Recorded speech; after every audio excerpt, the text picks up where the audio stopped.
Welcome to our post-game press conference. Our player of the game is Don Trolliano, joined by Coach Leo Austria of San Miguel. Gentlemen, congratulations. Series is now tied 1-1. Coach Leo, an adjustment you made. You started Chris Ross for the first time in a long time, and then sabay si Mo and Junmar as well.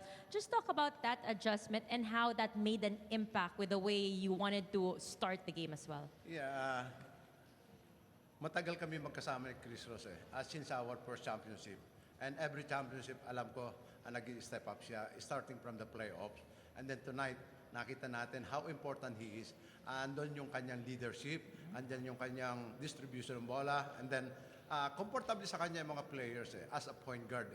And then we're so lucky because we did not commit a lot of turnovers. I think this is 10 turnovers. We're averaging before 15, and then you can see naman on the stats. So it's a balanced scoring from the bench at saka itong starter namin. We scored, I think, 50 and 48. Well, balance na balance to. And that's the key. Because the first group relying more on the bench because they need rest, especially Junmar.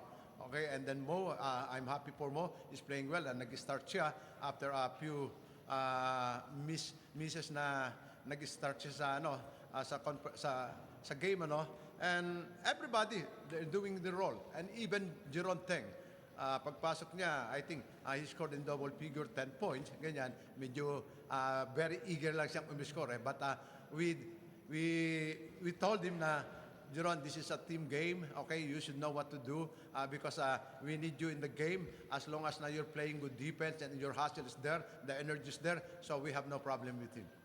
Thank you, Coach. Don, galing ka sa laro where you shot 4 out of 13, 30.8%. But something na napatunayan mo sa liga is you're not shy to shoot, kahit anong punto pa yan ng laro.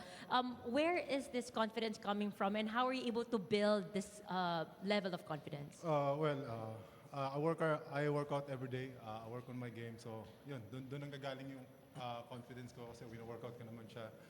And kahit mag-miss ako ng 0 out of 20, I'm still gonna shoot, diba? Whatever happened, I'm there inside. Nagtiwala sa akin si coach. So, yeah, kailangan ko lang suklihan.